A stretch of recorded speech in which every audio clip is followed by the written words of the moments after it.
Bonjour, bonsoir, chers abonnés Web de Vie. Nous, nous sommes là ce soir pour notre live du mois de juin sur le thème Dieu se charge de tes ennemis. Et nous sommes heureux que vous soyez connectés. Ce soir, nous sommes avec un frère dans la foi, un ancien dans le ministère.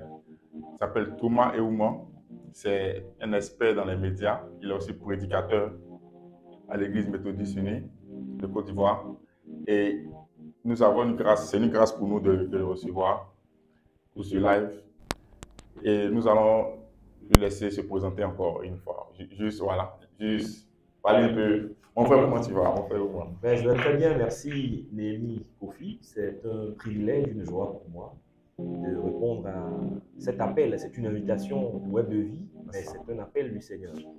Parce que comme la Bible le dit, nul ne vient au Seigneur s'il ne l'a appelé. Il en est de même pour toutes les sollicitations qu'on peut avoir ça et là. Si on conclut une certaine rencontre, ça veut dire qu'à la base, Dieu l'a voulu. Dans la présentation, vous avez dit mon nom déjà. À la base, je suis journaliste professionnel. Je travaille pour le compte d'une télévision en tant que journaliste présentateur. Mais au-delà, je suis aussi directeur d'un cabinet de formation sur la prise de parole en public et sur les questions liées à l'événementiel. Donc, le cabinet s'appelle Elda Group. C'est un cabinet donc, qui est ouvert pour la formation des cadres, des chefs d'entreprise, des jeunes, de toutes les personnes qui veulent s'améliorer quant à leur capacité à communiquer. Il est aussi bon pour les enfants de Dieu de pouvoir faire ce genre de formation. Maintenant, pour ce cadre-là, j'ai été associé, invité, afin qu'ensemble nous puissions partager la parole du Seigneur autour d'un thème très intéressant, qui est Jésus se charge de tes ennemis. Wow, je salue tous les internautes. Je salue tous les abonnés, je salue toutes les personnes qui nous suivent de près comme de loin. Que la grâce de Dieu, la faveur de l'Éternel reste à votre partage parce qu'effectivement, Jésus se charge de vos ennemis. Jésus se charge de tes ennemis. Voici ainsi, brièvement, les additifs. C'est ça. Et justement, le thème, c'est un thème d'actualité parce que il y a plusieurs personnes ici qui se sentent attaquées, qui se sentent oppressées, même dans les entreprises. Il y a des personnes même que on les rend fous juste à cause du travail, à cause de la jalousie. Donc, il y a des gens qui reçoivent des oppressions. Et ce thème-là, Dieu nous a mis à cœur de parler de ce thème-là pour vous enseigner, pour qu'on puisse soit ensemble fortifier comment se comporter lorsque nous avons de l'adversité. Lorsque nous avons de l'adversité dans les familles, dans le travail, à tous les domaines, comment se comporter. Et on va échanger ensemble dessus. Et déjà, qu'est-ce que tu peux dire en introduction, Chicola? D'accord. En guise d'introduction, d'abord, c'est de dire que le thème est très important. Dans la mesure où, comme vous l'avez signifié, de plus en plus, nous aspirons à travailler en entreprise, nous aspirons à travailler pour nous-mêmes, et nous vivons dans un monde qui est régi par des règles. Le Seigneur a dit dans sa parole que nous sommes dans le monde, mais nous ne sommes pas de ce monde. On dit simplement qu'en tant qu'enfants de Dieu, nous sommes pèlerins de passage sur la terre, mais pendant que nous y vivons, il y a de l'adversité, il y a des situations complexes et parfois très très difficiles. Il se trouve qu'il y a des enfants de Dieu qui, dans leur propre maison, souffrent d'une adversité assez terrible, que ce soit en entreprise, que ce soit dans nos différentes communautés, un peu partout. Pour ceux même qui font de la politique, il y a toujours des personnes qui s'érigent comme des ennemis. Mais l'ennemi juré, on le verra plus tard, c'est le diable lui-même qui s'est déclaré, auto-déclaré ennemi de Dieu. Voici donc ce que je peux dire en guise d'introduction, c'est que aussi, avec l'expansion des réseaux sociaux, avec la prolifération de tous les discours, parfois de haine sur les réseaux sociaux, les enfants de Dieu sont livrés à eux-mêmes. Et donc, il y a la dépravation des mœurs. Et donc, à travers Web de Vie, qui fait un formidable travail, qui est l'évangélisation sur les réseaux sociaux, sur Internet, pour toucher une communauté assez forte. Vous savez, bien des fois, il y a des personnes qui n'arrivent pas à exprimer ce qu'elles ressentent véritablement, mais elles vont se cacher derrière les réseaux sociaux pour pouvoir l'exprimer. Donc, les réseaux sociaux sont devenus aujourd'hui un appât pour beaucoup d'enfants de Dieu, pour beaucoup de jeunes. On sait que la jeunesse aujourd'hui, la jeunesse mondiale, est plus de 60% des personnes. En Afrique, c'est plus de 60%. Vraiment, des habitants qui constituent les jeunes. Donc, on dira que l'Afrique est jeune, la Côte d'Ivoire est jeune, le monde se rajeunit de plus en plus. La jeunesse, c'est la force. La jeunesse, ce sont de grandes ambitions. C'est à la fois les dirigeants d'aujourd'hui, mais ceux de demain.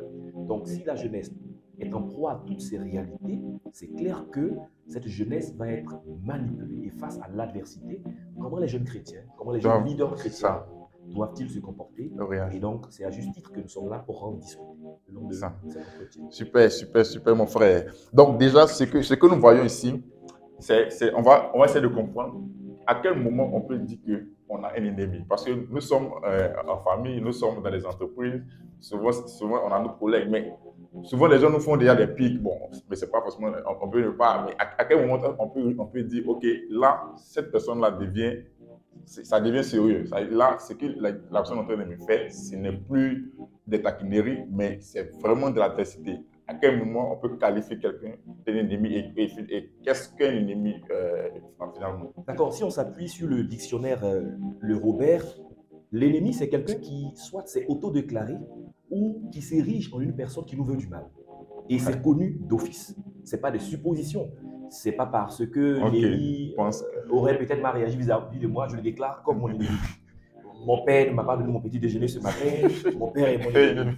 On met tout et on confond tout à la fois. Oui, c'est très important parce que souvent on fait des prétentions nous-mêmes et dès qu'on on dit que les gens sont nos ennemis, mais en réalité, souvent les gens font des choses et même ils ne savent pas, c'est pas vraiment volontaire. Et justement, c'est ce point, effectivement. Voilà. Oui. Et quand on prend le dictionnaire du Nouveau Testament, ennemi veut dire adversaire. Un adversaire, c'est quelqu'un qui est contre vous. C'est quelqu'un qui s'oppose farouchement à vous, qui vous veut du mal. Donc, dans la notion d'ennemi, il faut voir le mal qu'il y a derrière. Si je dis que Néhémie est mon ennemi, ça veut dire que Néhémie me veut du mal. Et Néhémie va passer par tous les moyens pour m'en vouloir. Donc, il faut donc faire la part des choses. Quelqu'un qui s'est comporté mal vis-à-vis de moi une seule fois au passage, voilà, est-ce qu'on va dire? n'est pas mon ennemi. Si on prend le cas de Jésus qui parlait de ses ennemis, on peut dire que c'est les pharisiens, toutes les personnes qui voulaient le mettre à mort, les principaux sacrificateurs, toutes les personnes qui ne voulaient être heureuses que quand Jésus serait mort. Ce sont des ennemis. Si on doit citer quelques exemples d'ennemis dans la Bible, on pourrait parler des frères de Joseph. Qui lui en voulait. Allez mettre votre frère dans un puits au point que vous le vendiez, vous vous érigez en des personnes qui ne lui veulent pas, du bien. Donc, si on veut voir les catégories d'ennemis qui peuvent exister, prenons le cas du diable, par exemple. Le diable s'est érigé en ennemi de Dieu dès le début. Donc, il a été précipité sur la terre. Donc, voici un peu, avant d'aller plus loin, ce qu'on peut retenir de la notion d'ennemi. Donc, il y a l'adversité, il y a le mal que la personne voudrait nous faire. Donc, l'ennemi peut être un homme, une personne physique, ça peut être un esprit. Donc, si c'est une personne physique, ça veut dire que ça peut être dans la famille, dans la société, ça peut être dans notre environnement, même à l'église. Voilà. Oui, et c'est très important parce que souvent, nous, comme il a dit, il y a des personnes qui veulent du mal. Et souvent, les gens sont un peu naïfs. Par exemple, sur les réseaux sociaux, on publie tout n'importe quoi, mais ce n'est pas tout le monde qui veut ton bien. Quand tu publies sur les réseaux sociaux, OK, je suis enceinte ou bien tu montres tes photos. En fait, on doit savoir qu'il y a des gens qui sont vraiment, qui te veulent du mal. Et nous, on peut ne pas savoir, mais ça existe. Les ennemis, c'est du sérieux. Il y a des gens, comme par exemple, tu as parlé des frères de Joseph, c'est incroyable. Ça veut dire qu'ils s'assoient, ils font des plans. Tu ne peux même pas imaginer, mais les gens font des plans comme toi. Donc, ce n'est pas tout le monde qui est bien sur cette terre. Il faut déjà qu'on voit ça. Merci pour cette partie. Et juste un petit additif. Quand vous prenez l'exemple sur les réseaux sociaux, quelqu'un qui parle de son bonheur, qui publie que je suis à 2 mois de grossesse pour les femmes, ou bien j'ai tel projet de mariage, un ennemi, comment il va se comporter? Déjà, l'ennemi n'est pas heureux de votre situation. L'ennemi n'est pas content que vous progressiez. L'ennemi vous envie. Donc, les caractéristiques d'un ennemi, c'est quelqu'un qui veut, à coûte que vous puissiez tomber. C'est quelqu'un qui veut votre place, quelqu'un qui veut vous détruire. Donc, comment il va se comporter? S'il peut aller voir des marabouts, s'il peut aller voir des féticheurs, pour que votre grossesse puisse tomber, qu'il n'arrive pas à terme, il le ferait. S'il l'a fait, c'est un ennemi. Qu'il porte une casquette de chrétien à l'église ou pas, s'il le fait, c'est un ennemi. Vous voyez? Donc, quelqu'un qui ne veut pas votre bonheur, quelqu'un qui ne se réjouit pas avec vous, mais qui part derrière à des plans pour que vous puissiez échouer, c'est un ennemi, tout simplement. C'est très bien dit. Donc, on va essayer de voir un peu, concernant les chrétiens particulièrement, qui sont les ennemis du chrétien? Qui sont les ennemis du chrétien? D'accord, c'est très bien de le dire. Le premier ennemi du chrétien, c'est le diable. Le diable et les esprits mauvais. Quand on prend par exemple dans Apocalypse chapitre 12, verset 12, il est écrit ceci.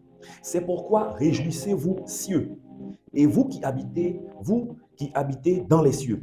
malheur à la terre et à la mer, car le diable est descendu vers vous, animé d'une grande colère, sachant qu'il a peu de temps. Donc, quand la Bible dit ainsi dans Apocalypse 12, 12, que le diable est descendu avec une fureur, une colère, et qu'on dit malheur à la terre, ça veut dire qu'il n'est pas venu pour s'amuser. Son objectif, on peut le voir dans Jean chapitre 10, verset 10, où il est dit que le diable ne vient que pour égorger, tuer et détruire. Ça, c'est un ennemi. Donc, l'ennemi du chrétien, l'ennemi des enfants de Dieu, c'est premièrement le diable et ses agents. Ça, c'est un élément qu'il faut retenir. Le deuxième élément qu'on peut voir toujours au niveau du diable dans Éphésiens chapitre 6, verset 12, il est dit « Car nous n'avons pas lutté contre la chair et le sang, mais contre les dominations, contre les autorités, les princes de ce monde des ténèbres, contre les esprits méchants dans les lieux célestes. » Et ça veut dire que la personne qui est ennemie n'est pas ennemie par lui-même. C'est parce qu'il y a un esprit qui est derrière. Bien entendu. Oui. Donc, cette personne est gouvernée par un esprit. Donc, le premier plan, c'est d'abord Satan et les démons qui, quand ils possèdent une personne, veulent détruire la personne ou veulent l'utiliser pour détruire d'autres personnes. Donc, Satan, ne voulant pas le bien de quiconque, Satan s'érige comme ennemi. Le deuxième ennemi du chrétien qu'on peut voir, c'est le monde et la chair. C'est-à-dire que bien des fois, on voit les autres, on voit le diable, mais nous vivons dans un monde qui a des principes et qui nous attire vers des choses qu'on appelle les choses charnelles. Vous voyez? Donc, l'un de nos ennemis, c'est notre propre chair, parce que notre chair, souvent, ne nous veut pas du bien. Vous voyez? On veut aller dans tel sens, mais la chair nous pousse à autre chose.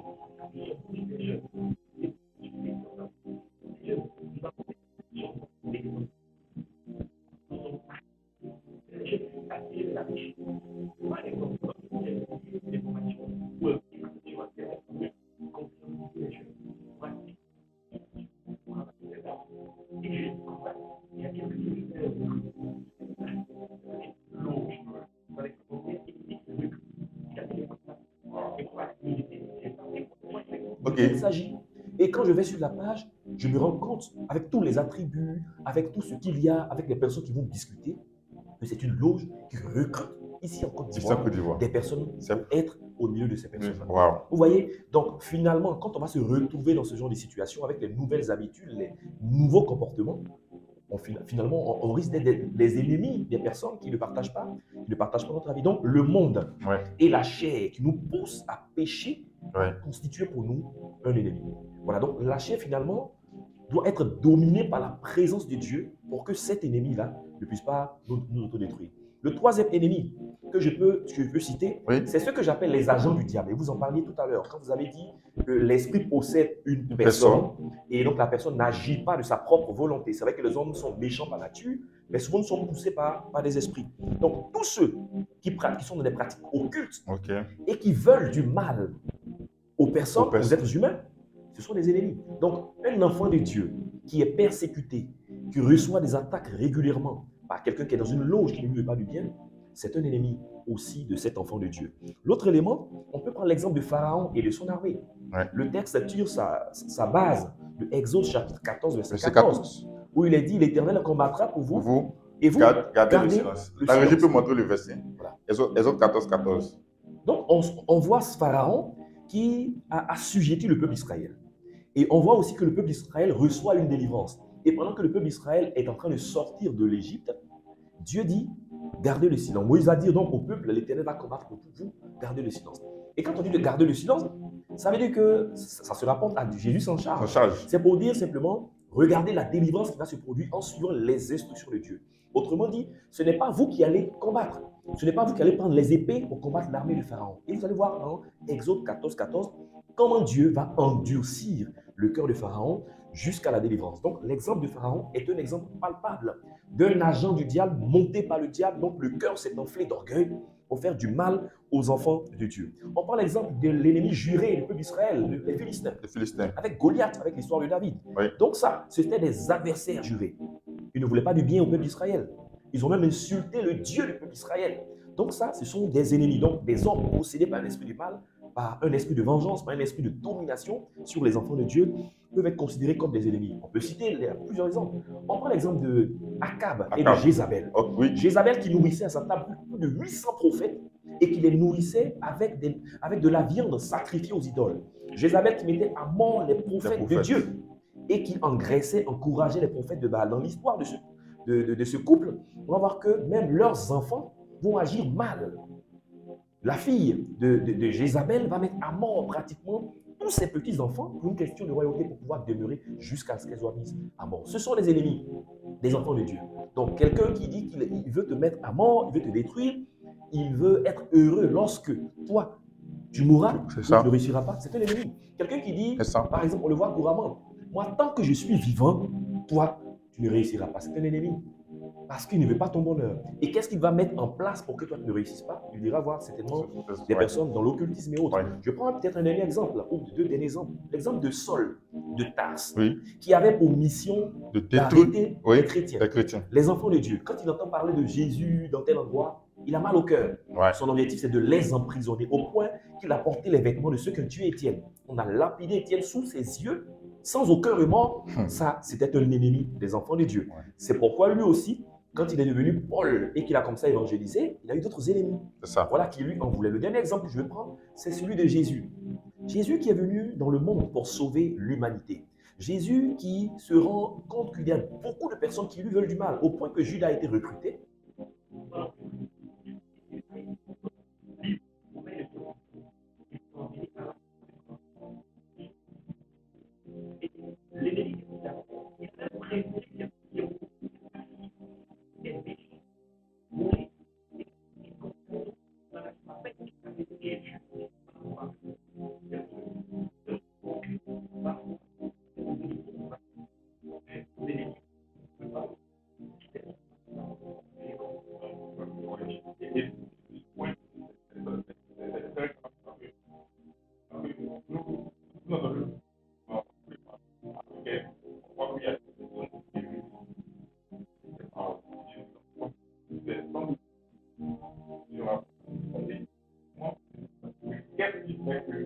Qu'est-ce qui fait que les gens de la même famille, qu'est-ce qui fait que les gens commencent à être contre leurs amis? Est-ce qu'on peut, avant de continuer déjà, c'est-à-dire que c'est pas normal, c'est pas possible.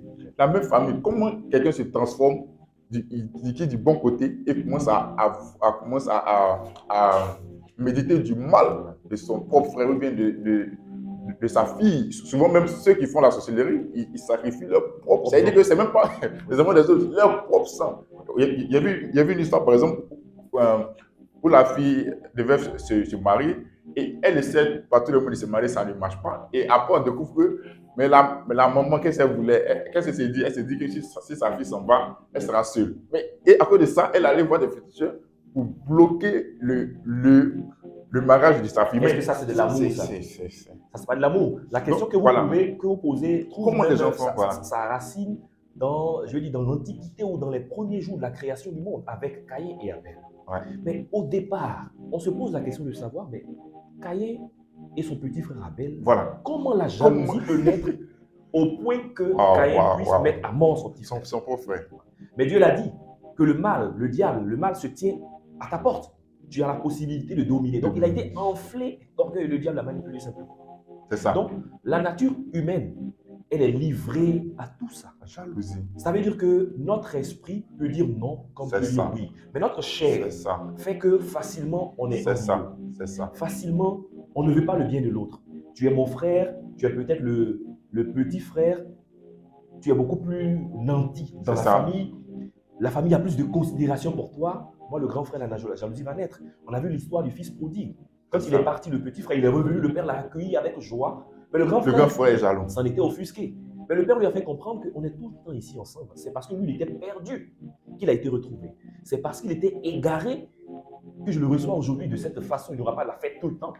Mais il faut éviter que la jalousie prenne le dessus. Parce que ce genre de situation, c'est la jalousie qui va créer ce genre de situation. Voyez-vous, je prends un autre exemple. Nous étions à une rencontre de chrétiens et il y a un témoignage qui a été rendu. Il y avait la dot d'une jeune dame qui est chrétienne, enfant de Dieu.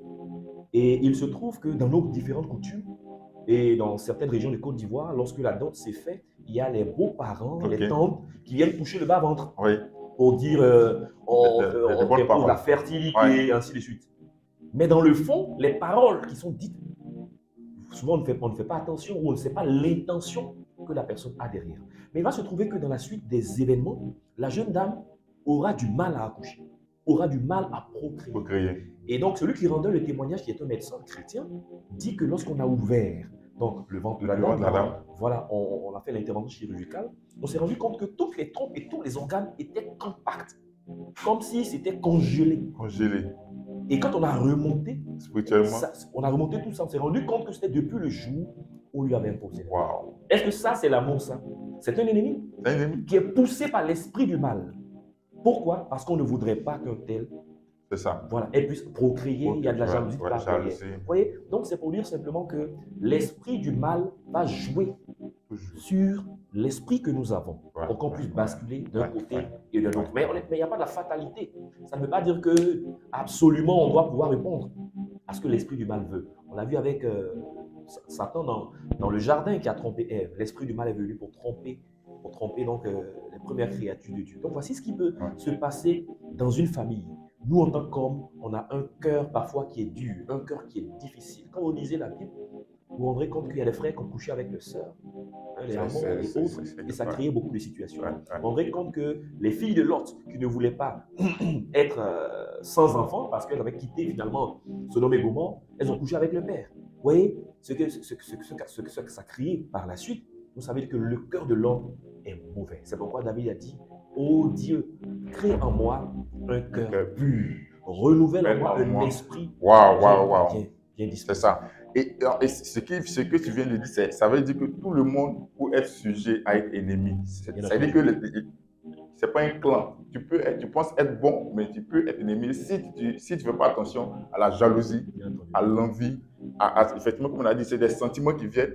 Mais comme on a vu avec Caïn, Dieu avait dit, tu peux avoir des sentiments de jalousie parce que quelqu'un a ce que tu n'as pas. Ou bien quelqu'un au travail est plus apprécié que toi. Mais à toi de ne pas te laisser aller. Avec la puissance de Jésus, tu peux dire déjà non à Satan, que non, tu ne vas pas me prendre comme un agent d'ennemi. Et pourquoi Jésus vient intervenir?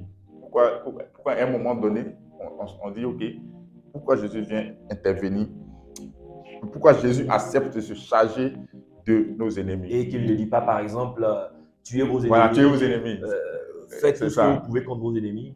Ce n'est pas la loi du talion qui disait œil pour œil, dent pour dent. Parce que dans l'Ancien Testament, les méthodes étaient différentes, avec les guerres qui se sont produites. Et quand bien même il y avait toutes ces guerres, Dieu se chargeait des ennemis de son peuple. Dieu a dit, celui qui est l'ennemi de mon peuple est devenu mon ennemi. On a vu dans l'histoire de la Bible, dans certains passages, où Dieu a fait en sorte que les membres, ou du moins les soldats d'une armée, se sont retournés l'épée les uns contre les autres. Donc Dieu avait combattu pour le peuple d'Israël. Vous voyez un peu l'histoire de Pharaon et de son armée, on se rend compte que c'est Dieu qui a combattu. Vous voyez? Donc, parler de Jésus qui se charge de nos ennemis, c'est une façon de dire qu'on ne doit pas rendre le mal pour le mal. On ne doit pas nous-mêmes se faire justice. Dieu a dit, à moi la vengeance, à moi la rétribution. C'est pour dire simplement que Jésus prend ton palabre là entre ses mains. Celui qui te veut du mal, Jésus s'occupe de sa situation. Ça ne veut pas dire qu'il faut être en train de dormir. Quand Jésus dit il s'en occupe, ça veut dire qu'il va combattre pour toi. C'est ça. S'il faut encaisser, il va encaisser à ta place. Il est donc ton protecteur. Il est celui qui va s'ériger en une barrière par amour pour toi. Jésus va le faire. Ça, c'est un élément. Mais Jésus, qui est notre maître, lui-même, il a vaincu la mort. Il a vaincu des ennemis. C'est pourquoi il dit, rassurez-vous, j'ai vaincu le monde. Donc, il a connu des ennemis. Il a l'expérience de la chose. Nous qui sommes hommes, on ne peut pas combattre les esprits de notre propre force. C'est ça. C'est une affaire de combat spirituel qui se produit. Et même quand un ennemi s'est déclaré physiquement, le combat n'est pas physique. Parce qu'il est poussé par un esprit. C'est ça. Donc, dans le domaine de l'esprit, il n'y a que l'esprit de Dieu qui prend les devants. Donc, quand Jésus dit « je me charge de vos ennemis », c'est un moyen de nous rassurer. Pour dire que la situation qui semble vous dépasser, je la gère. C'est ça. Et ça, c'est un point parce que souvent, qu'est-ce que les gens font? On cherche aussi à se protéger. En allant chercher encore. C'est-à-dire que l'autre personne t'attaque par sorcellerie. Toi aussi, tu as chercher encore des protections, peut-être chez le féticheur ou bien, voilà. On veut la protection par des moyens, alors que Jésus vient nous dire ici que c'est lui qui a la protection. Il y a des attaques que vous êtes en train d'avoir. Ne partez pas chercher ailleurs. N'écoutez pas les gens sur Facebook. Ils vont vous dire non, bracelet de protection. Non, comme accident. Il n'y a pas de meilleure protection quand Jésus, c'est ce que c'est ça. Oui, oui, justement, pour faire comprendre aux gens qu'il ne faut pas se rendre justice soi-même. Mais en même temps, le domaine du combat spirituel, c'est Jésus qui le maîtrise, c'est Dieu qui le maîtrise. Donc, n'allez pas chercher ailleurs. Si par exemple vous semblez être fatigué, vous semblez être épuisé, la solution n'est pas ailleurs. Ceux sur qui vous allez sont plus dangereux même. À la limite, ce sont les suppôts et les agents. C'est ça. Des personnes qui vont s'ériger en ennemis de Dieu, qui vont s'ériger en vos ennemis. Donc, il faut éviter de verser dans les paroles de menaces. Il faut éviter d'aller devant une personne qui est supposée votre ennemi, lui dire des injures, la menacer pour que vous allez lui faire du mal, c'est inutile. Jésus se charge de nos ennemis. Ça veut dire que le combat spirituel, il est mené par Dieu. Et Jésus nous donne des armes spirituelles. Quand Jésus dit, vous avez le pouvoir de marcher sur les serpents et les scorpions. Et si toute la puissance de l'ennemi ne pourra vous nuire, ça veut dire que la protection est assurée par Jésus. Ça veut dire que les armes spirituelles, les armes défensives, offensives, sont données par Dieu. Donc le chef de l'armée, lui-même, c'est Jésus. Et on se rend compte aujourd'hui que ceux qui font le broutage, se volent cette cybercriminalité, qui versent dans d'autres pratiques parfois, les sacrifices humains, souvent vont chercher des protections, des moyens pour faire du mal. Et finalement, ils sont poursuivis. Finalement, il y a des répressions parce que c'est un pacte qui a été signé. Mais comme tu l'as dit simplement, il n'y a pas de protection dans ces situations. Elles sont éphémères. C'est l'occasion de saisir la main de Dieu. Parce que c'est de courte durée ce que vous allez faire. Chercher de l'argent, vouloir vous enrichir et une vie éphémère sur la terre. À quoi sert-il un homme de gagner le monde s'il va perdre son âme? Tu es jeune. À quoi te servira-t-il de chercher à avoir toutes les richesses du monde si un jour tu devras perdre ton âme? C'est l'occasion de saisir l'appel comme il a été dit. La protection divine, tu l'auras. La brèche que je veux ouvrir aussi, il y en a qui ont peur d'aller au village parce qu'ils estiment que les sorciers du village leur en veulent. Ils estiment que les parents ont signé des pactes avec les eaux, les marigots. Donc, ils n'ont pas de protection réelle et ils vont donc aller voir ailleurs par rapport à leur protection. La meilleure protection, elle est en Jésus. C'est Jésus. Elle est en Jésus. Quand Jésus dit « je me charge de vos ennemis », ça veut dire qu'il y a un bouclier qui est autour de notre vie. On peut être attaqué, nous sommes humains, nous sommes chrétiens, nous vivons sur la terre, on peut être attaqué, c'est normal. Mais la Bible déclare que le malheur atteint parfois le juste, mais l'Éternel en délivre toujours. Nous aurons toujours la victoire, quelle que soit l'adversité. Au nom de Jésus. Nous aurons toujours la victoire. Et c'est une assurance que nous devrons avoir. Gloire à Dieu. Et c'est fort. Et maintenant, nous avons l'assurance que Jésus combat pour nous. Et on a dit que nos pensées ne sont pas les pensées de Dieu. Dieu a sa manière de gérer le combat. Absolument. Et Dieu aussi est lent à la colère parce qu'il attend souvent que l'ennemi même revienne à lui. Maintenant, de façon pratique, Jésus combat pour nous. Maintenant, comment nous on peut se comporter? Comment se comporter face à l'ennemi? Ça dit, on a quelqu'un qui nous en fait du mal, qui nous fait du mal au bureau et c'est démontré.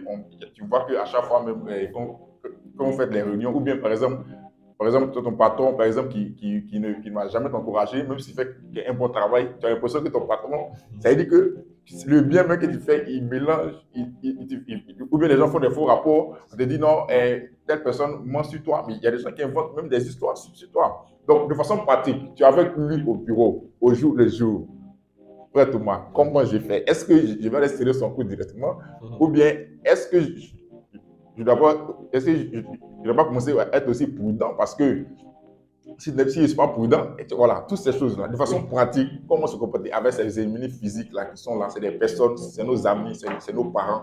Est-ce qu'on doit aussi couper? C'est-à-dire que, par exemple, quelqu'un, si même ta famille est contre toi et que tu sens que c'est la sorcière, tu vas dire, ok, comme c'est ici vous faites vos sorcelleries, je vais au Canada.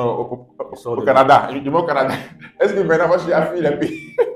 Qu'est-ce que je vais dire? D'accord, c'est une très bonne réalité que tu essaies de présenter parce qu'on vit ce genre de situation. Première des choses que je veux dire, c'est que si on se dit chrétien, jeune chrétien, enfant de Dieu, on doit faire confiance à Dieu. Parce que bien des fois, sur le bout des lèvres, on dit Seigneur, tu t'en charges, mais finalement nous-mêmes, parfois on va s'en charger. Si ton patron te fait des difficultés et que tu estimes qu'il est ton ennemi, si tu as une mauvaise attitude, il te renvoie. Si tu es renvoyé, tu te plaindras à qui? C'est ça. C'est pourquoi tu as sorti une phrase importante, une expression importante, la prudence. Jésus a dit soyez prudents comme des serpents et simples comme des colons. Donc le Seigneur nous donne le chemin. Soyez humbles. Et puis, il ne faut pas se tromper de combat. Si on nous met la pression, parce que vous allez écouter 2 frères ou 3 frères en entreprise, parfois les versions vont différer. Et souvent, ils n'auront même pas raison. Parce que quelqu'un qui arrive en retard au travail, quelqu'un qui n'est pas performant dans son travail, quelqu'un qui n'accepte pas les reproches, les réprimandes dans le travail de certains collaborateurs, de certains chefs, vous voyez qu'il va estimer que les autres lui en veulent. Nous, dans notre domaine de la communication et du journalisme, il y a ce qu'on appelle les conférences de rédaction. Les conférences de rédaction, chaque journaliste propose un sujet et il faut défendre ton sujet. Si par exemple tu dis je voudrais qu'on fasse un reportage sur la saison des pluies, je voudrais qu'on aille à Djoufou, parce qu'à Djoufou il y a des éboulements de terrain et autres, et que tu ne sais pas expliquer, on sait que la saison des pluies c'est important, on peut passer sur ton sujet. Certains peuvent te poser des questions pour dire non, ce n'est pas pertinent. D'autres peuvent ouvrir la bouche après la présentation d'un journal de télé, après la présentation d'une émission pour dire ça c'est médiocre. Vous voyez comme c'est dur. Vous direz, mais j'ai su aller à l'école, il ne peut pas me dire que c'est médiocre. Mais il faut comprendre qu'il a parlé peut-être difficilement, on doit pouvoir prendre le fond et accepter. Sinon, finalement, tu trouveras que tout le monde est ton ennemi. Oui, justement, c'est-à-dire que si tu penses que tout le monde est ton ennemi, ça c'est un signe que toi-même tu as été trompé. Ça c'est un peu un signe. Il faut rester digne. D'accord? Comment se comporter si en entreprise, quelqu'un s'érige comme un ennemi? Comment il peut manifester cette adversité? Il veut coûte que vous soyez renvoyé. Il menace que vous, là, s'il est votre responsable ou doit faire des rapports, vous renvoyez. Ça, c'est une adversité. Un collaborateur va faire des rapports à un patron pour que vous renvoie. On veut vous positionner sur des missions, il n'est pas content et il fait des rapports, comme dans la Bible au temps de Daniel, où les gens ont fait des rapports sur Daniel. Ce sont des ennemis qui sont présentés à lui. Vis-à-vis de ces personnes, comment il faut se comporter? Première des choses, il faut demeurer dans la prière. Parce que le combat, il est d'abord spirituel. Il faut demander au Seigneur, pas de les tuer, pas de, je veux dire, de leur faire du mal, mais que le Seigneur touche leur cœur. Parce que si ces derniers avaient l'amour, ces personnes auraient compris le bien fondé des actions que vous posez. Pourquoi vous n'avez pas de la haine contre ces personnes? C'est parce que Dieu a mis l'amour dans votre cœur. Donc, priez davantage pour ces personnes. Mais malgré la prière, sur l'adversité continue, que c'est un supérieur hiérarchique, il faut faire en sorte d'être irréprochable. C'est important. Si le patron commence à voir que vous venez en retard au travail, c'est une occasion de vous renvoyer. Vous créez des problèmes. Si on vous a donné du travail, que vous n'êtes pas performant, c'est une occasion de pouvoir vous enfoncer. Si on vous demande de déposer un rapport dans un laps de temps que vous n'avez pas fait, c'est une occasion encore de vous enfoncer. Qu'est-ce qu'il faut faire en tant qu'enfant de Dieu? Il faut performer. Performer, c'est quoi? Il faut être excellent dans son travail. Dieu l'a dit. Des gens vont vous accuser à tort. Des gens vont vous accuser pour des raisons utiles et inutiles. Mais vous, soyez irréprochable, soyez irrépréhensible, à telle enseigne que ces personnes, un jour, reconnaissent que vous, vraiment, elles se sont trompées sur votre compte. Et c'est ce qui s'est passé au temps de Daniel. Donc, quelqu'un peut vous vouloir du mal, les gens sauront autour de vous que vraiment, c'est pas vous. On peut vous accuser d'avoir détenu de l'argent. Ou de vous justifier, vous allez même faire la prison. Vous aurez l'impression que Dieu vous a abandonné. Il faut rester digne. Ce n'est pas à cause des persécutions, à cause des interrogatoires, vous allez mentir pour dire oui, finalement, c'est moi. Non. Restez digne, performez, soyez humble, acceptez les remarques, acceptez la souffrance. Jésus a souffert. Quelle souffrance Jésus n'a pas vécu? Jésus aurait pu dire, je suis le Fils de Dieu, que toute l'armée vienne détruire ceux qui me veulent du mal. Qu'est-ce que Jésus a dit? Père, pardonne-leur. Ils ne savent pas. C'est l'amour. Savez-vous simplement que quelqu'un qui te veut du mal, il faut avoir de l'amour pour cette personne. Revenons maintenant dans le cadre familial. Il y a des gens qui nous veulent du mal. Prenons l'exemple de Joseph. On l'a vendu, on l'a dit dans notre introduction. Comment Joseph s'est comporté. Mais Joseph a compris que ce que ses frères lui avaient fait du mal, pensant lui faire du mal, c'était le chemin pour qu'il sorte de la pauvreté, de la cité. Qu'est-ce qu'on fait nous aujourd'hui? Quand on réussit ou avant de réussir, tu dis mais si je réussis, je vais leur montrer. Voilà. Si mon père a été capable de m'abandonner, mon père a été capable, ma mère a été capable de m'abandonner, il a réussi pour lui montrer que lui, c'est fini. Ça, c'est très fort. Il y a beaucoup, justement, il y a beaucoup de personnes qui sont en train de tout faire pour réussir afin de prouver à leurs parents qu'il a fait du mal. Mais c'est très fort. Justement, et ça, c'est une des grosses séductions de l'ennemi. Le chemin que Dieu a tracé pour vous, si vous avez réussi, c'est que Dieu est avec vous. Ça ne sert à rien d'essayer de rembourser aux gens, bien d'en vouloir aux gens, surtout à vos parents.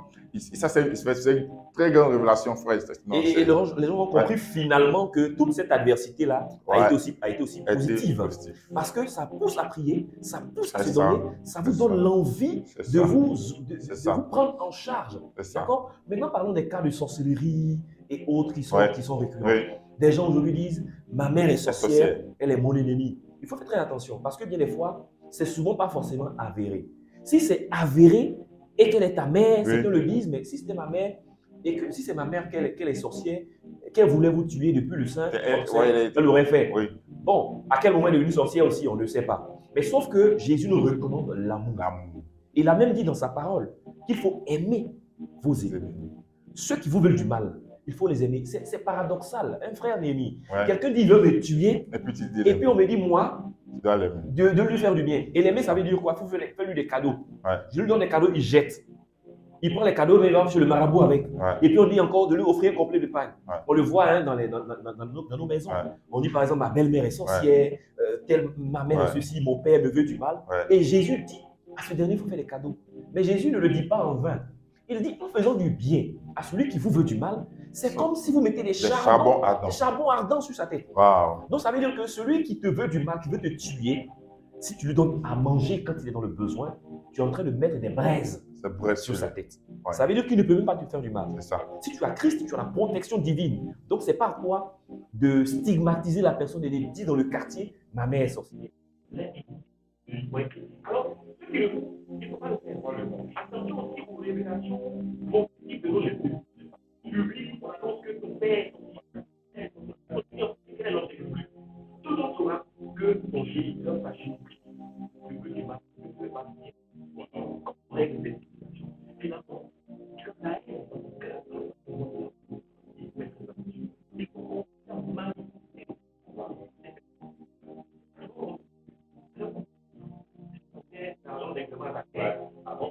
C'est parce que je fais du bien que le bénéfice plus jamais. J'ai jamais dit pour le faire. Le cœur, c'est que mon cœur soit avec une sorte de matière. Si elle n'a pas de mon talent, comment il faut qu'il comprenne? C'est le monde. C'est pas parce que ce dernier, je lui gagne bien. Quand tu dois lui donner à manger, c'est pas manifester de l'amour. Il dit qu'il a soif. Mais s'il est sorcier, il peut s'envoler pour aller chercher de l'eau à boire. Non, il ne faut pas se comporter de la sorte. Donne-lui à boire. N'aie pas peur de le faire parce que tu serais en train de mettre des charbons dedans sur sa tête s'il continue. C'est assez fort et c'est très important. En fait, ce que Jésus est en train de dire, pourquoi Jésus recommande l'amour, c'est parce que quelqu'un peut te faire du mal. C'est-à-dire la personne a la haine contre toi. Mais toi, tu dois garder ton cœur. C'est-à-dire que tu ne dois pas retourner la haine. Parce que quand tu retournes la haine, tu deviens comme lui. Bien entendu, tu prends sa position. C'est ça. Et on se laisse aller par les émotions. Parce qu'effectivement, c'est difficile. Tu ressens les oppressions. Mais, par exemple, quand je pense à l'histoire de Saül et David, Saül était contre David. Mais quand David a eu l'occasion de tuer Saül, c'est qu'est-ce qu'il a dit? Non, je ne veux pas gâter le nom de... En fait, c'est très fort. Ça veut dire que... Et quand bien même une autre personne a mis la main sur Saül, David n'a jamais accepté. Qui t'a dit de porter la main sur le poing? C'est ça. Et si tu es là dans ce live, tu as gâté le nom de ta maman partout, parce que à tout le monde tes amis savent que ta main est sorcière. C'est pas intéressant. C'est-à-dire, tu as gâté le nom de ton patron. C'est ça, parce que tu as pris à cœur ce que les gens t'ont fait. Du coup, toi, à ton niveau, tu as déjà déshonoré dans ta pensée. C'est-à-dire que tu ne les considères plus. Alors que c'est là que Jésus ne veut pas que tu arrives. Jésus ne veut pas que à cause des difficultés, à cause du mal que les gens t'ont fait, tu puisses changer, tu puisses les dénigrer par rapport à ça. Parce qu'eux aussi, ils peuvent changer. Eux aussi, ils peuvent changer. Donc, toutes ces choses-là, nous aussi, toi aussi, on a souvent, en voulant tellement penser que c'est les autres qui nous font du mal, nous-mêmes, on est en train de peut-être dire des choses. Parce que dans cette affaire de qui est sorcier, qui n'est pas sorcier, là, toi, tu peux dire à quelqu'un que, ok, voilà ce qu'il a reçu comme relation, ta main est sorcière. Mais où l'information va partir? Demain, quand ça va partir, on va dire, ah, voici, tu vois. Ça veut dire qu'il faut faire très attention. Un petit conseil, toujours en entreprise. Si tu as un collaborateur qui s'est auto-déclaré, lui, il te veut du mal, même avec des paroles à l'appui. L'autre exemple, c'est un peu ceux qui prennent le nom des gens pour aller faire le maraboutage. Dans les foyers, ou bien quelqu'un veut prendre ton mari, et puis tu sais que la personne est allée chez un marabout. Donc, si on vient dans le cadre professionnel, tu sais, c'est un collaborateur, vous asseyez pratiquement ensemble pour travailler. Il faut être vigilant. Vigilant. Si désormais, vous devez manger, vous retrouvez pour manger, il faut faire attention les endroits dans lesquels vous partez. Mais il ne faut pas dire officiellement, non, je ne mange pas et toi tu es sorcier. Non, c'est pas ça qu'il s'agit. Tu es sur tes gardes parce qu'effectivement, on peut t'entraîner pour t'empoisonner. Il faut être sage. Mais par derrière, qu'est-ce que toi tu fais? Tu pries le Seigneur. Parce que si le monsieur, dans la nuit, il fait des incantations, il pose des actes pour que toi, en tant l'homme de ton poste, qu'est-ce que tu dois avoir? Il faut rester sur tes gardes dans la prière. Et demander au Seigneur la protection parce qu'il y prend soin de toi. Lui rappeler ses promesses. Il dit combat pour toi. Donc tu lui rappelles ses promesses. Seigneur, voici un tel qui ne trouvera la paix selon lui que lorsqu'il serait parti. C'est toi qui m'as donné le conseil. Change son cœur. Si son cœur était transformé, il comprendrait qu'il ne faut pas agir ainsi. Parfois, il y a les retours à l'envoyeur. Je pense que c'est une façon de parler quand on dit aussi retour à l'envoyeur. C'est un combat spirituel. Donc, quelque chose qui vient contre vous, c'est le Seigneur qui peut le décider de le faire retourner cela sur votre ennemi. C'est comme quelqu'un qui vous fait du mal et vous fait du bien. C'est une sorte de retour à l'envoyeur parce que c'est des charbons, du feu que vous mettez sur cette personne. Donc, il faut retenir simplement qu'il faut prier. Il ne faut pas rester sur ses lauriers en train de dormir, en train de venir au travail comme habituellement et puis penser qu'on ne va pas mettre le bâton dans les roues. Il faut prier, redoubler d'ardeur quand on est confronté à des actes. C'est super. On va directement aller sur la question que les internautes peuvent se poser. Et la première question, je pense qu'on a déjà commencé à répondre. Aimer vos ennemis jusqu'où on peut aller. Et par rapport à ça, je pense que on n'a pas ce verset-là, on ne le vit pas encore bien. Parce que si on comprend bien ce que Jésus veut dire, je pense qu'il y a beaucoup de choses. Aimez vos ennemis. C'est-à-dire, est-ce qu'on peut leur faire même des cadeaux? Je pense que c'est ça. C'est-à-dire, même si ta maman est sorcière, à la fête des mères, tu dois reconnaître cet honneur qu'elle est. Quand même, il faut, voilà. Donc, on va juste, je pense qu'il y a des questions déjà auxquelles on a déjà été, je vais, voilà, tu peux déjà donner plus de détails sur aimer vos ennemis. Alors, je lis ce verset de Romains 12, verset 20 qui dit, Romains 12, verset 20. Mais si ton ennemi a faim, donne-lui à manger. Ton ennemi. S'il a soif, donne-lui à boire. Car en agissant ainsi, ce sont des charbons ardents que tu amasseras sur sa tête. Mais en le faisant, il faut le faire par amour. Jésus dit, au lieu que tu insultes ton ennemi, au lieu que tu arrives à la maison et puis tu dis, sors de ma maison, et que tu dises des paroles méchantes à ton ennemi, en fait, ça va glisser sur son corps parce que c'est l'esprit qu'il faut attaquer. Donc, aimez vos ennemis, faites-leur du bien, ça veut dire quoi? Ça veut dire dans ton cœur, il ne faut pas leur vouloir du mal. Il faut continuer à leur faire des cadeaux. Si c'est la fête des mères, si c'est des temps d'opportunité de cadeaux, il faut le faire. Et c'est ce que le Seigneur nous demande. Donc, c'est la manifestation de l'amour. Qu'est-ce qu'on peut faire de bien à quelqu'un? Il faut le faire sans arrière. Super, super. Et la deuxième question que les gens peuvent se poser, c'est surtout concernant les histoires de belles familles. Il y a plein de personnes qui ont des problèmes avec les belles familles, avec des sorcelleries, tout ça. Et toi, à ton avis, tu penses, quel conseil tu peux donner à ces femmes-là ou bien à ces hommes-là qui ont des problèmes? Et leur belle famille leur fait du mal, et c'est démontré par des actions spirituelles ou bien physiques, même tu sens que la belle famille n'a pas accepté la fille, ou bien voilà, ce genre de choses-là. Ou bien par des paroles parfois on vous menace, ou bien on dit même tu n'es pas un bon, tu n'es pas bien, tu n'es pas si, comment il faut se comporter. Alors ce que moi je veux dire ici, ça peut vous frustrer, ça peut vous toucher, nous sommes des êtres humains. Et certains se comportent de la manière suivante, ils coupent les ponts avec les membres de la belle famille, ils le font. Ce n'est pas une bonne chose, forcément, de le faire. Si vous coupez les ponts, c'est peut-être parce que vous avez l'impression que les échanges qui ont commencé entre vous ont créé beaucoup de difficultés. D'accord? Donc, il y a des considérations dans lesquelles vous n'allez plus vous mettre parce que vous avez maintenant eu l'expérience des mauvais agissements. Ça, on peut le comprendre. Mais dire que plus jamais un membre de la belle famille ne devra mettre pied chez vous, la mère ne doit pas mettre pied chez vous, c'est trop radical. Parce que vous vivez avec soit leur sœur ou vous vivez avec leur frère. Mais quand vous devez les recevoir, il y a l'attitude qu'il faut avoir, une attitude de sagesse. Ce que je demande ou ce que je recommande, c'est qu'il faut demander la sagesse au Seigneur. Parce que ce n'est pas comme une posologie ou des médicaments qu'il faut administrer. Tout ce que nous faisons, c'est une affaire de sagesse. Vous voyez l'histoire de Salomon avec les deux prostituées qui avaient un seul bébé. Si la situation se présente aujourd'hui, ce n'est pas la même chose qu'on devra faire. Salomon a usé de sagesse que Dieu lui a donnée au moment opportun pour agir. Donc ça veut dire, en tant qu'enfant de Dieu, pour résoudre les situations, pour le moment précis, le Seigneur nous donne de la sagesse. Il faut demander la sagesse. Il a dit cela dans Jacques. Si nous manquons de sagesse, il faut demander à Dieu, le Père de lumière, de nous éclairer. Mais je pense que il faut toujours faire en sorte Ouais. d'avoir de bons comportements et que Ouais. ça ne vienne pas de nous. Si malgré tous les bons comportements que vous avez, on vous dénigre, on rejette vos cadeaux, c'est C'est clair ça. que ça va changer votre manière de faire. Entre nous, Nelly, tu as apporté un complet de pagne à la sœur de ton épouse et qui frontalement jette Jette le pagne, ça va te frustrer. c'est Ça veut dire grave. qu'elle n'en a pas besoin. Ouais. Tu diras, ben, si je lui ai offert cela et qu'elle n'en a pas besoin, ça ne sert à rien de venir lui offrir le même pagne. C'est ça. Voilà, donc, il Ouais. faut comprendre cela différemment. Ça ne veut pas dire qu'il faut offrir Ouais. 2 pagnes. C'est ça. Non. Il ne faut pas la haïr pour le geste qu'elle a posé, quand bien même ça peut vous frustrer. Mais toutes les fois que Dieu vous aura mis à cœur de soit lui venir en aide, on dit les malades à l'hôpital, il ne faut pas vous empêcher d'aller lui rendre visite, Ouais. ou de prier pour elle. Si on vous dit, elle vient vous demander un service, n'ayez pas peur pour dire qu'elle va prendre votre argent pour aller faire du maraboutage et autres. Ouais. Soyez usés de sagesse. Si Ouais. Dieu vous demande de le faire, vous le faites. Si vous n'avez pas les moyens de le faire, vous pouvez trouver une autre Ouais. situation. Donc, c'est la sagesse. La sagesse, dans la prière. c'est super. Et surtout, on doit essayer au maximum. C'est ce que Paul a dit. Il dit, soyez en paix avec tous dans la mesure du possible. C'est-à-dire, toi, fais ta part et ne laisse pas la haine grandir dans ton cœur. Ne sois pas celui qui divise. Voilà, celui qui divise, fais ta part. Après, c'est le rôle de Dieu de transformer les gens.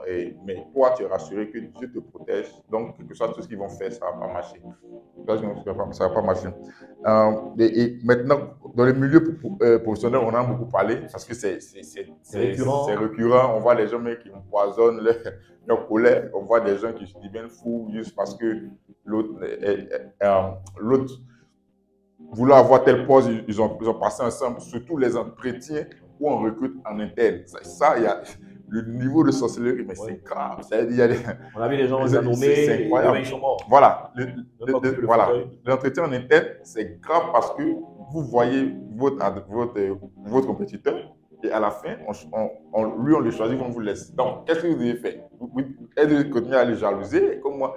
Et c'est compliqué. Donc, en tout cas, ce côté-là, on a beaucoup parlé. Juste un élément. Imaginons qu'en entreprise, vous avez un collaborateur ou quelqu'un qui vous veut du mal, qui se déclare en ennemi. On a dit beaucoup de choses là-dessus. Mais est-ce que ça veut dire que désormais, quand vous venez, vous n'allez plus le salut? On va commencer à rire à tout le monde. Faut savoir, ok, telle personne, tu sais, quel niveau d'amitié tu peux lui donner. Mais n'empêche que les civilités ou bien l'amitié standard, tu dois pouvoir le faire. Mais les trucs c'est pas tout le monde qui est ton ami en entreprise. Voilà, ça aussi, c'est une sagesse qu'il faut avoir. Okay. Le combat spirituel, c'est le combat spirituel. Ce qui va se passer dedans, c'est Dieu qui va accompagner.